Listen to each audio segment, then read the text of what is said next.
Right, members, good afternoon. The division bell is likely to go at any moment.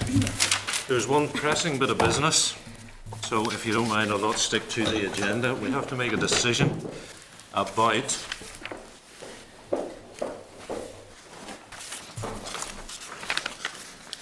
what is it we have to make a decision about?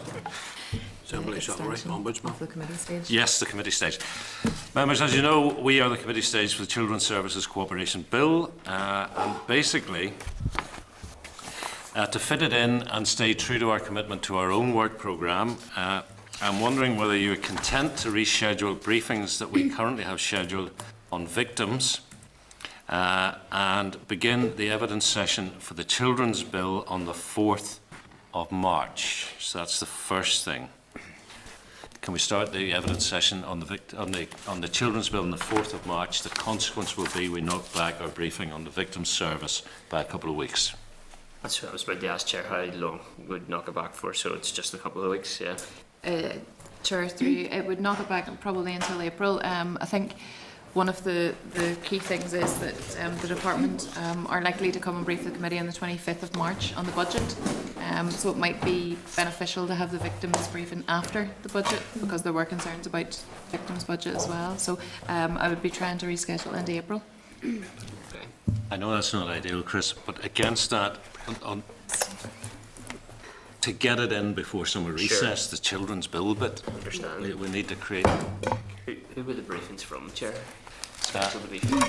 Victims and Survivors Service are due in now. I was going to say I met them this morning, just as it happens, and you know, I think things were much more positive. But that's you know, I can only offer you that as my assessment. Obviously, you know, I think I'm scheduled to meet with them as well. So if there's enough engagement happening there, then maybe that's okay. Yeah. Well, Jimmy. I mean, I'm not of the same view, Chair. I think the victims bit is important, more important than the children's bill. Frankly, that has only come to us now. And if there is issues still, I agree with you in a conversation that I had, certainly with one sector within the victims, things seem to have improved. But there may well still be some problems, and as this committee that have been driving has drove a lot of the change, and I think it's important that we keep the momentum up, because it will be viewed by some of the folks concerned. You know, we might need to go out either individually or as members of this committee and talk to some of the groups again, which we did the last time. So if there's still problems existing, I'd like to know about them sooner rather than later. And I think by even putting it off, you know, here into April, you know, you're putting them off. Doesn't send out an ideal message. Okay, well, could I propose, or should I Bronwyn, have you? No, you know, I think all the points have been made. Yeah, I mean, I suppose it's a question not just, I suppose I was thinking, does it do a great deal of damage to put that back a couple of weeks? Well, it mightn't, but perceptually, as Jimmy's saying, then that's where it might reflect badly on us. So we have two competing important issues here. The compromise position that I could suggest is that we just commit to working a wee bit later on the 4th of March and do both. Well, that's fair enough, but I think it's important that we at least hear what's going on, because it may well be as a result we need to talk to some groups or something, or there's issues we need to raise which might require you, Chair, come back to the department or whatever, or the committee writing a letter and saying, look, there's certain issues here, and in fairness, they've waited a while. Yeah, and you know, while I said I thought things were improving, and I do, that is not to say that there are not actually, at least I heard at least two issues this morning that I think are germane to our scrutiny. No, I don't disagree with what you say. I mean, that's the same story as I'm getting. Right. But. Okay. So, to cut to the chase then, we will just have a longer session on the 4th. Okay. Now, the draft timetable for the Children's Services Cooperation Bill is in your table papers at page 4. If I could ask you just to take a look at that, because what I want to do is get your formal consent that we are going to seek an extension to our committee stage which will run right through to July, right up to the end of this term, up to summer recess. And do we need actual signatures on this? Or do we need a vote? Or what do we? We do. There's a hard copy motion for plenary debate that the staff will hand round now, and if members are agreed to it, then you can sign it and it'll go to the business office.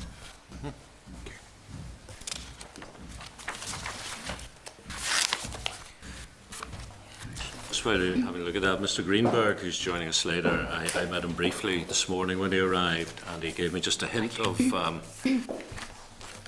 what he's going to say in terms of this bill, and he has some very interesting things to say. I think if we can squeeze the session in along with the business of the chamber, I think. I expect as much, Chair. I was at the launch event when he was speaking as well, yeah. So, yep, I agree with you. Should be interesting. Okay, Chris, are you happy enough with this? Yeah. Bronwyn? Yeah. No, that's fine. Stephen? Very content. Brenda and Jimmy, yes, thank you very much. Okay, so that's that. Okay, members, an apology from Michael Copeland. In terms of chairperson's business, at page 5, there's an invite to the Ballinafaig Community Development Association AGM, Tuesday 24th of February. Could you respond to Ballinafaig directly if you wish to attend? Also, a copy of the committee's current invitations is at page 6. Draft minutes of our meeting of 4th of February 2015. Are members content to agree? Draft minutes, thank you. Page 4 then, in matters arising, page 4 tabled. You'll see a draft timetable. Oh no, I've just done that, sorry. Yes, that's how many. Also, sorry members, just to go back to the children's bill, a couple of other points. Clause 4 of the bill, as we have identified, requires the Health and Social Care Board to review and publish a children and young people's plan, and concerns were raised. Jimmy in particular, I think, had raised concerns about this with committee members and with OFMDFM about the burden it places on the HSC. So should we seek a briefing from the Health and Social Care Board?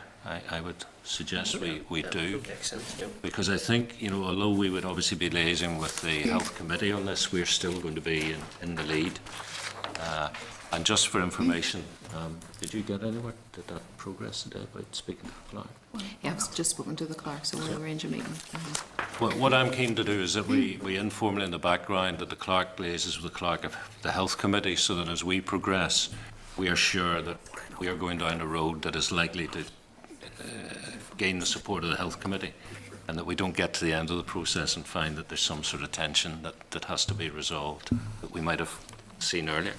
And also, members, we previously said that we were going to issue letters to stakeholders in government departments and all the organisations listed in clause 4 of the bill about our scrutiny phase. Presumably, members would be content that we also seek comment from the statutory committees listed on the bill that we hadn't put through. Yes, okay, thank you. Last week we received 2 briefings from NILGA, the Local Government Association, about TBUC, our inquiry into building a united community. During the evidence session, NILGA agreed to provide some follow-up information. So at page 17 of your pack, there's information on the local government representatives who sit on the political partnership panel. And then at page 18, correspondence from NILGA's Chief Executive, Derek McCallan. He's responding to queries about lobbying government ministers. In the absence of any comment on those pieces of correspondence, are members content to include both in the papers for the inquiry? Yeah. Thank you. Page 21 is a list of outstanding correspondence. In the absence of comment, I refer you to the correspondence summary sheet on page 24.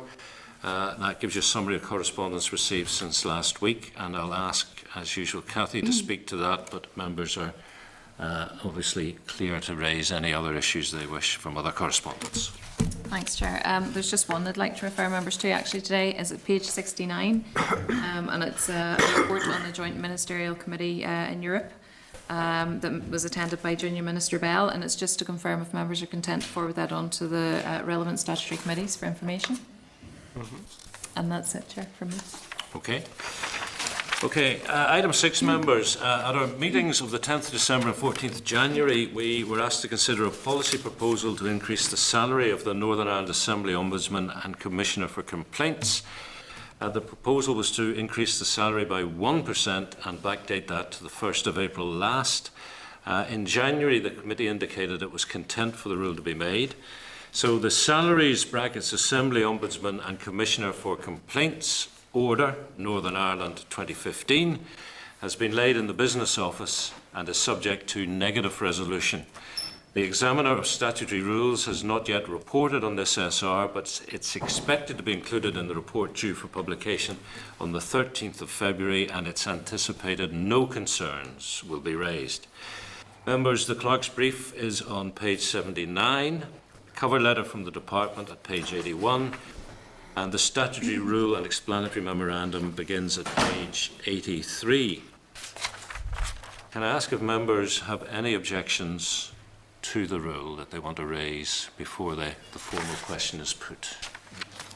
If not, I must read into the record that the Committee for the Office of the First Minister and Deputy First Minister has considered statutory rule SR 18/2015, the salaries, open brackets, Assembly Ombudsman and Commissioner for Complaints, close brackets, order, open brackets, Northern Ireland, close brackets, 2015, and subject to the Examiner of Statutory Rules' report, has no objection to the rule. Agreed. Right. Thank you. Members have been asked by the Department to consider proposals to make 2 statutory rules relating to the Planning Appeals Commission. The first is Appeals and Reports, and you'll see in the Clerk's cover note at page 88 and the SLR or the SL1 at page 90. The Department advises it's a technical device subject to negative resolution, and it will amend the Planning Appeals Commission Decision on Appeals and Making Reports number 2, 2006, and provide clarification to a number of terms. The technical changes are required due to the implementations of provisions within the Planning Act Northern Ireland 2011.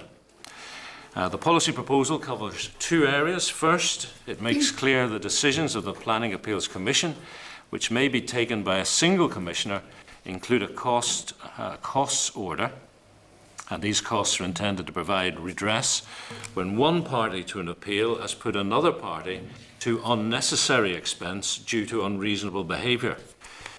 Costs, however, will not be awarded to a party simply because the appeal has been decided in favour of that party. And secondly, the proposed rule will make clear that the Commission reports of examinations, in addition to Commission reports of inquiries and hearings, as is currently specified, are to be made by a single Commissioner or a panel of Commissioners appointed by the Chief Commissioner. I pause for comment, in the absence of which, may I ask, are members content with the proposal for the rule? Agreed. Thank you. So, members, once the statutory rule has been laid in the Business Office, it will be provided for consideration by the committee along with the relevant report from the Examiner of Statutory Rules. And the second statutory rule we've been asked to consider relates to appeal fee structures. The relevant Clerk's cover note is at page 95, the SL1 at page 96. The Department are advising us this is a technical device. It will be subject to negative resolution, and it's required due to the implementation of provisions within the Planning Act Northern Ireland 2011. The proposed statutory rule would replace and replicate the existing regulations governing appeal fee structures, providing for existing fee levels to remain as before, with a linkage to the Department from the Environment Fee Schedule to cover deemed planning applications being handled by the Planning Appeals Commission. The Department further advises that since 2004-05, appeal fees have contributed on average some £150,000 per annum towards the running costs of the Commission. If the statutory rule is not in place by the 1st of April of this year, the entirety of the functions of the Planning Appeals Commission will have to be funded by the Department. The proposed rule will also address an anomaly within the current fee structure relating to environmental impact assessment. The Department finally has advised that the policy proposal has been agreed with the Planning Appeals Commission, but has not gone out to further consultation as the provisions are deemed to be technical and non-controversial. Again, in the absence of comment, may I ask, are members content with the proposed rule? Agreed. Thank you. And once again, once the statutory rule has been laid in the Business Office, it will be provided for consideration by this committee along with the relevant report from the Examiner of Statutory Rules. Members, we move now to the briefing on our inquiry into building a united community, and before turning to today's session, can I just highlight further information provided by Professor Brandon Hamber, who briefed the committee last month. In your packs you'll find 3 academic papers relating to mental health and well-being and the conflict, and that starts at page 114. May I ask our members content to include these academic papers in the evidence base for our inquiry? Sure. Thank you. Members, can I also remind you, next week we're at the offices of Interaction Belfast on the Springfield Road. We'll be hearing further evidence with regard to our inquiry, with particular reference to urban interfaces.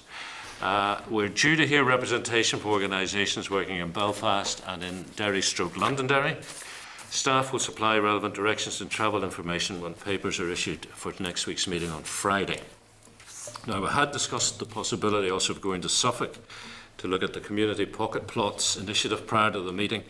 Now, that project, I have to say, members, is still in the planning stage, and while it might be useful to get a look at the location, given the pressures on members' time, I think it might be more prudent to postpone the visit and rather have a representative from Suffolk Community Forum to provide evidence during the meeting that we're going to have at Interaction Belfast. Are members content with the approach? Yeah. Okay, thank you. Can I now formally record an apology for next week? Of course, yes.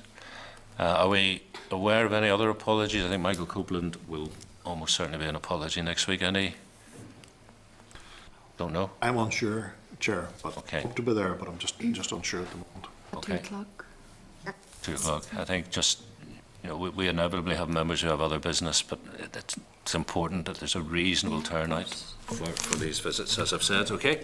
Members, today we welcome representatives from the Northern Ireland Environment Link and the Landscape Institute. Both organisations submitted written evidence to our inquiry with a focus on the issue of shared space, and the Landscape Institute also hosted a seminar here in Parliament Buildings on Monday, upstairs in the Long Gallery, well attended. Cover note from the clerk is available at page 101. The submission from Northern Ireland Environment Link starts at page 104, and the submission from Landscape Institute is at page 110. We are joined today by Dr. Stephen McCabe, who's Policy and Projects Officer with Northern Ireland Environment Link, and Pete Mullen, who's the Policy Representative for the Landscape Institute. Gentlemen, you're very welcome. Would you like to make some opening remarks, and who's kicking off? Stephen. Thank you, Chair, for your welcome this afternoon, and to the committee for the invitation to come and give evidence into the inquiry. Northern Ireland Environment Link, for those of you who don't know, is the forum and networking body for non-statutory organisations concerned with the environment in Northern Ireland. Its members represent a significant constituency within Northern Ireland and manage a large land area that delivers a variety of benefits to society. Members are involved in environmental issues at all levels, from local community, which is obviously relevant for this inquiry, to the global environment, and Environment Link brings together a wide range of knowledge and expertise that can be used to develop policy and practice. With regard to the implementation of TBUC, a really simple but important point that I'd like to make today is that a significant body of research exists that demonstrates that the environment is a key factor in building community cohesion. While no individual or single discipline has all of the answers to complex social issues, part of the solution to overcoming divided communities will be found in addressing environmental enhancement. Well-designed and well-maintained shared green space in urban areas has been shown to reduce crime and antisocial behaviour, contributing to the establishment of stable societies. As people feel more comfortable, more pride in the place that they live, their confidence in their identity increases and they feel less threatened. Furthermore, better integration of things like land and transport planning naturally leads to better functioning places and spaces, and that can lead to greater social inclusion. Green infrastructure is something that we'd like to get across to you today. Green infrastructure essentially means using green and blue space, vegetation and water environments. Stephen, I am so sorry. Don't worry. I suspect we may be away for some time. Yeah. I propose that we adjourn the meeting, Chair. Would you be willing to come back on another occasion? We would be. I am really very sorry. That's just... How it goes sometimes, yeah. We understand. Change the wording of this. I think I said. Chair, I know we're in a rush, but for what it's worth, it was a really valuable contribution, so I think it would be good to reschedule. Yep. Yeah, we definitely would like to reschedule. Okay. Okay, members, we have a proposal from Mr. Spratt. I don't think we need to put it to a vote. I think we need to adjourn, but hopefully get back We'll together. be in and out, it's not fair to them. But It's not fair to the... Well, Mr. Greenberg is only here for the day, so hopefully we can get together informally for the review. This is the Northern Ireland Assembly Committee Room 30. This is